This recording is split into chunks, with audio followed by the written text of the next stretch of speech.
बोले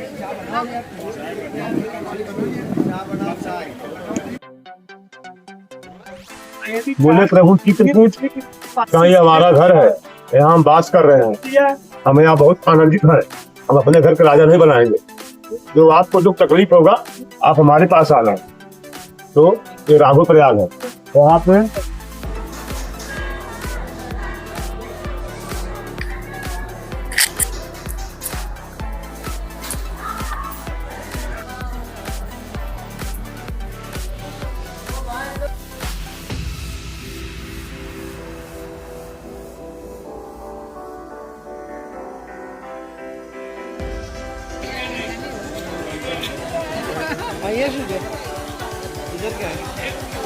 मंदिर है राम भगवान। जय श्री राम।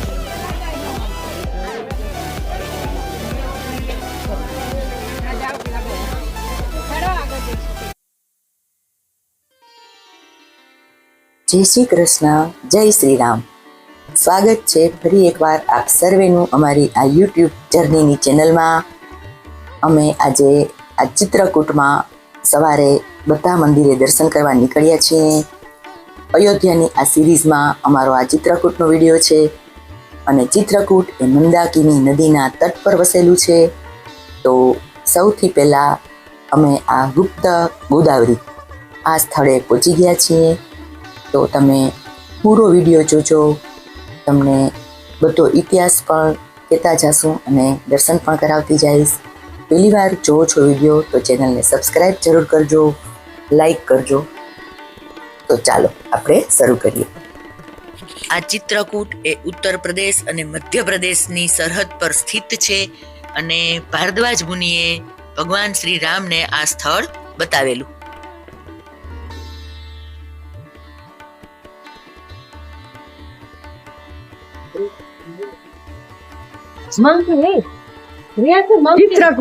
ચિત્રકૂટમાં ગોદાવરી તો ગોદાવરી ચાલો તમને બધું બતાવશું। ભગવાન શ્રી રામે લક્ષ્મણજી અને સીતા માતા સહિત 14 વર્ષનો વનવાસમાં 11 વર્ષ અહીં ચિત્રકૂટમાં વિતાવ્યા હતા। તો ચિત્રકૂટ ધામનું ખૂબ જ મહત્વ છે રામાયણમાં અને એક એક સ્થળ દર્શનીય છે। આ છે ગુફા ઉતરવાનો રસ્તો, ગુપ્ત ગોદાવરી આ સ્થળનું નામ છે અને ગુફાનો રસ્તો એકદમ સાંકડો છે। તો ત્યાં અમે ઉતરી અને નીચે પહોંચ્યા। ઉતરતી વખતે એમ થતું હતું કે આ કેવું છે, પણ જો નીચે પહોંચ્યા પછી એમ લાગે છે કે ત્રેતા યુગમાં જાણે પહોંચી ગયા, રાજમહેલ જેવું છે। અને આ ગુપ્ત ગોદાવરીનો ઇતિહાસ પણ કંઈક અનેરો છે।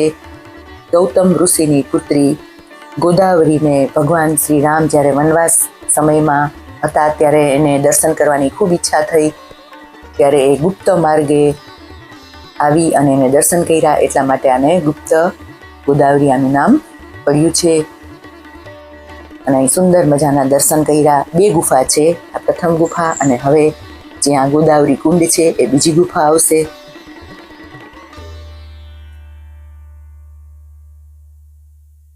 ભગવાન શ્રી રામે આ સ્થળ કેવી રીતે શોધ્યું હશે એ તો ભગવાન શ્રી રામ જાણે, પણ આપણને બધાને આવા સુંદર દર્શન થયા આવી જગ્યાના। એ ભગવાન શ્રી રામની કૃપા જ થઈ અમારા ઉપર। અહીંની ટિકિટ 20 રૂપિયા હતી અને આ જો આ છે બીજી ગુફા કે જ્યાં ગોદાવરી કુંડ છે અને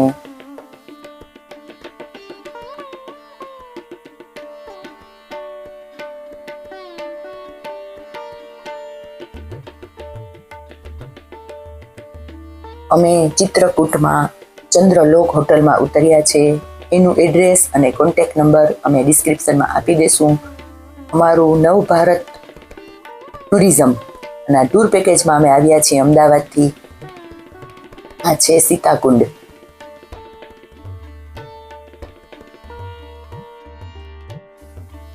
આ અમારું આખું ગ્રુપ છે, અમે 35 મેમ્બર હતા આ નવ ભારત ટુરિઝમના ટૂર પેકેજમાં ને બધા સાથે દર્શન કરવા આવ્યા હતા। તો આ ફરતું જુઓ તમે। દર્શન કર્યા પછી બધા અમે અહીંયા ચા પાણી પીવા બેઠા છીએ। આની પહેલાં પણ મેં અયોધ્યા રામલાલાના દર્શન, બળે હનુમાનજી, સરયુ ઘાટ, છપૈયા સ્વામિનારાયણ મંદિર બધા જ વિડીયો મૂકેલા છે. એની લિંક અમે ડિસ્ક્રિપ્શનમાં આપી દઈશું. તમે ના જોયા હોય તો ત્યાંથી જોઈ લેજો.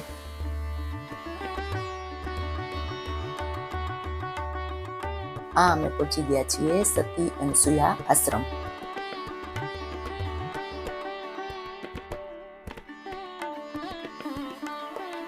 અત્રિ ઋષિ કે જે સપ્ત ઋષિઓમાં ના એક છે એવા અત્રિ ઋષિ અને અનસુયાજી કે જે એમના પતિવ્રતા સ્ત્રી તરીકે અને સતી તરીકે આપણે આજે પણ એ પૂજા કરીએ છીએ એવા અનસુયા માતાના આશ્રમમાં પહોંચી ગયા છીએ. અને રામ, સીતા અને લક્ષ્મણજી અહીં આવ્યા હતા આશ્રમમાં. ચિત્રકૂટમાં ઘણા બધા રહેવા માટે ધર્મશાળા છે, આશ્રમ છે, હોટલ છે.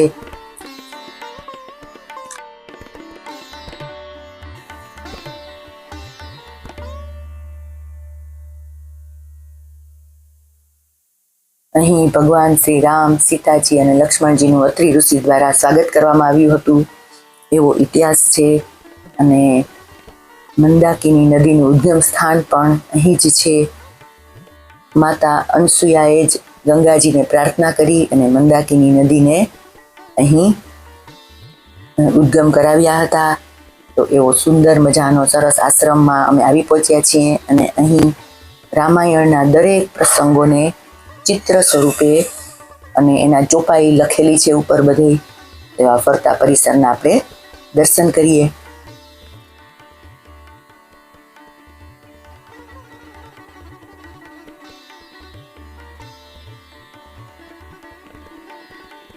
અહીં અનેક દેવી દેવતાઓના મૂર્તિ અને ચિત્ર પણ છે. માતા અનસુયાના સતીત્વની કસોટી કરવા માટે ત્રિદેવ બ્રહ્મા, વિષ્ણુ અને મહેશને એમના પત્નીએ ત્રણેય દેવીઓએ મોકલ્યા હતા.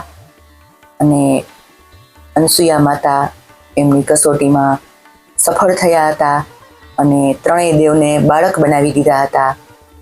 એ વાર્તા અને ઇતિહાસ છે. અને પછી એમને આશીર્વાદ આપ્યા હતા અને અનસુયા માતાની કુખે ત્રણેય દેવે જન્મ લીધો હતો. એટલે એ બધા દર્શન અહીંયા બહુ જ સરસ છે.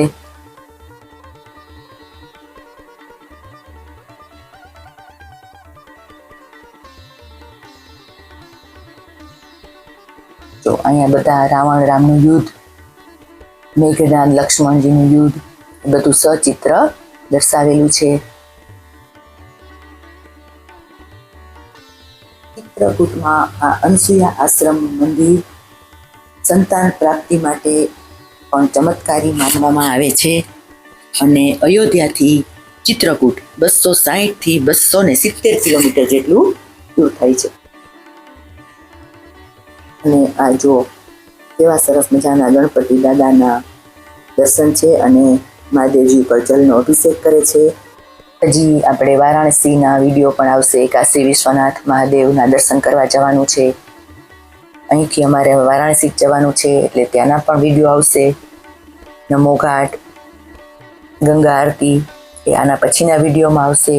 જો આ કરો માતા અનસુયાજીના દર્શન.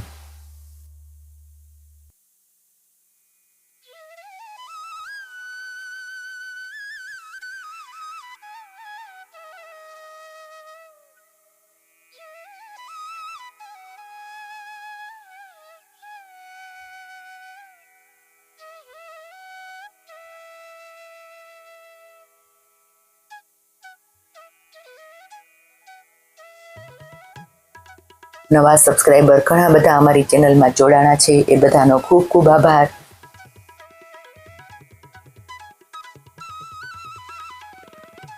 જો અહીંયા ઉપર લખેલું જ છે પાલનામાં ત્રણેય દેવ બાળક સ્વરૂપે કેવા ઝૂલી રહ્યા છે અને આપણે દર્શન કરીએ.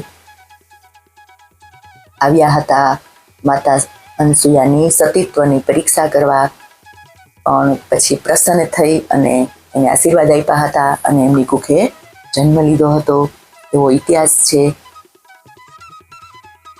આ ત્રિદેવના દર્શન જો આ બાળ સ્વરૂપે અને ત્યાંથી આપણને કુમકુમ અને બંગડી ને એવું બધું આપે છે.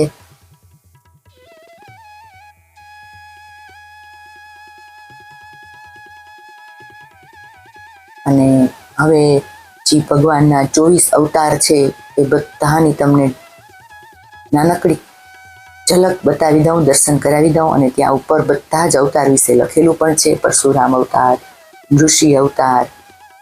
તો દર્શન કરતા જઈએ, આપણે બધાના નામ વાંચતા જઈએ અને પછી આગળ આપણે પછીના સ્થળે જઈએ. પૃથુ અવતાર, ધન્વંતરી અવતાર અને હયગ્રીવ અવતાર, ત્રિ અવતાર, શ્રી મત્સ્ય અવતાર, ઋષભદેવ અવતાર.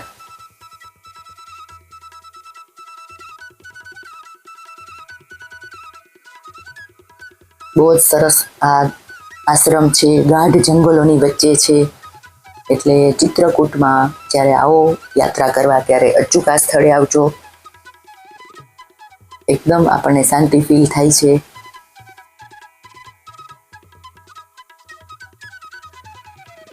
આ છે કલ્કી અવતાર અને આ છે શ્રી રામ અવતાર અને શ્રી કૃષ્ણ અવતાર, જેની તો લીલા આપણને બધી ખબર જ છે. અને અમે પહોંચી ગયા છીએ આ સ્ફટિક શિલા, કે જ્યાં સીતાજીના ચરણ ચિહ્નો છે અને બાજુમાં આ કુંડ છે પાણીનો. અને આનો પણ ઇતિહાસ એવો છે કે ભગવાન શ્રી રામ જ્યારે વનવાસ દરમિયાન ફૂલોના અલંકાર બનાવતા હતા સીતા માતા માટે, ત્યારે ઇન્દ્રના પુત્ર જયંતે કાગડાનું સ્વરૂપ લઈ અને સીતાજીના પગમાં ચાંચ મારી હતી. ત્યારે ભગવાન શ્રી રામ ગુસ્સે થઈ અને એની પાછળ બ્રહ્માસ્ત્ર છોડ્યું હતું અને એની એક આંખ એનાથી એની આંખમાં લાગ્યું હતું અને પછી એણે માફી માંગી લીધી હતી. એટલે ભગવાન શાંત થઈ ગયા હતા અને એને પિતૃ તરીકે પૂજાશે એવા આશીર્વાદ આપ્યા હતા. ને આ અમે આવી પહોંચ્યા છીએ હવે મંદાકિની નદી, કે જે ગંગાજીનું જ સ્વરૂપ છે. અને એમાં નૌકા વિહાર કરશું અને આજુબાજુ જે કંઈ ઘાટ અને દર્શન છે એ કરશું. તો તમે પૂરો વિડીયો જોજો. આ છે મંદાકિની નદી.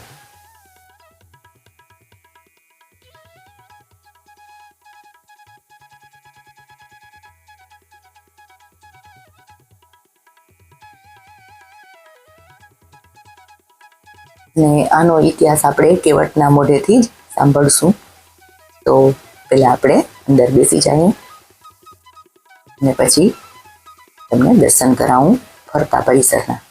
અહીં મંદાકિની નદીના ઘાટ ઉપર રામઘાટ અને ભરતકૂપ છે, કે જ્યાં ભરતજી શ્રી રામને અયોધ્યા પાછા લઈ જવા માટે આવ્યા હતા. તો એની સ્મૃતિમાં રામઘાટ અને ભરતકૂપ પણ છે. बोले प्रभु चित्रकूट का ये हमारा घर है, यहाँ हम वास कर रहे हैं, हम यहाँ बहुत आनंदित हैं. हम अपने घर के राजा नहीं बनाएंगे. जो आपको दुख तकलीफ होगा आप हमारे पास आना. तो ये राघो प्रयाग है, वहाँ पे आप प्रयाग जाते हो आपको पाप धोया जाता है. यहाँ आने पे मंदाकिनी का स्नान करोगे आपको पापों को खत्म कर जाती है. इसीलिए इनका नाम मंदाकिनी. ऋषि गंगा में राम जी ने 11.5 साल अपराध किया मंदाकिनी में. जो आप लोग बोलते हैं ना राम कथा मंदाकिनी चित्रकूट चित्तचार, ये रामायण है, रामचरित मानस की मैं आपको दोहा बता रहा हूँ. राम कथा मंदाकिनी चित्रकूट चित्तचार. यहाँ मतलब भगवान आए, उनकी सब चिंता हरी गई, उनका सब दुख हरा गया, उनकी पूरी यहाँ पे मनोकामना पूरी हुई. तो पर्वत देख रहे हैं अभी धुंध छाया है. तो भगवान यही स्नान करते थे और यही बाबा चंदन घिसते थे और भगवान तिलक करके चले जाते थे. उनको नहीं मालूम पड़ता था कि भगवान यही हैं. बहुत दिन हो गया. तो उस दिन जिस दिन दर्शन करने का समय आया तो आए सुबह सुबह. और यहाँ अमावस की महत्व बहुत होती है. यहाँ हर अमावस को मेला लगता है, लेकिन सबसे बड़ी अमावस दीपावली को मानते हैं. यहाँ पे ये जो गई है यहाँ पे पूरा दीपदान बहुत जाता है, सबसे ज्यादा. तो आए भगवान सुबह सुबह चंदन पीछे थे और तिलक किए. बाबा चल दिए भगवान बालक के रूप में. तो बाबा जी सो गए थे, तो हनुमान जी बोले आज अगर इस दर्शन नहीं पाएंगे तो जीवन में कभी नहीं पाएंगे। तो हनुमान जी ने तोता के रूप बना के इस पीपल के पेड़ से, दिखाऊंगा आपको पीपल, बोले चित्रकूट के घाट पे भाई संतों की उनकी दास चंदन जिसे तिलक करे रखती थी, जब उनकी आंख खुली तब भगवान का दर्शन प्राप्त हुआ। यही मां मंदाकिनी है और यही पावन तट राम घाट।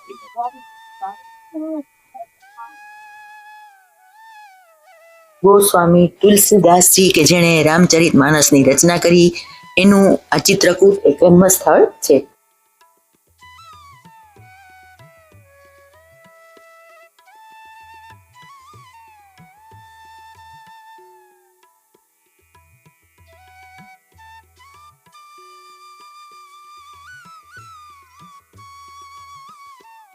દશરથ રાજાનું સીતા માતાના दशरथ जी महाराज का ये निधान किया।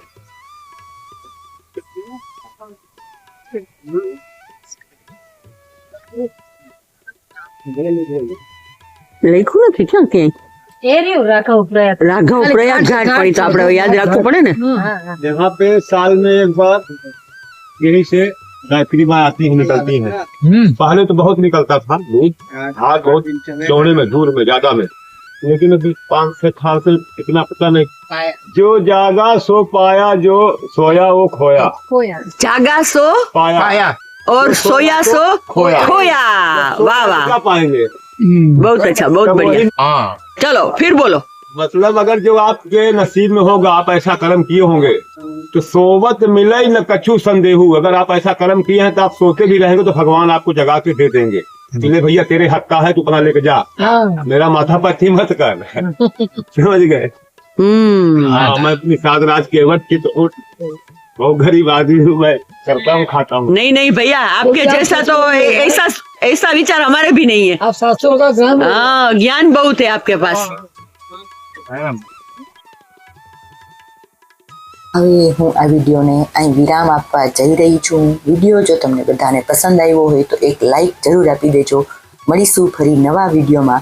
ત્યાં સુધી જય શ્રી રામ, જય શ્રી કૃષ્ણ, આવજો. Do like, share and subscribe our YouTube journey channel journey with Hila and Kandar.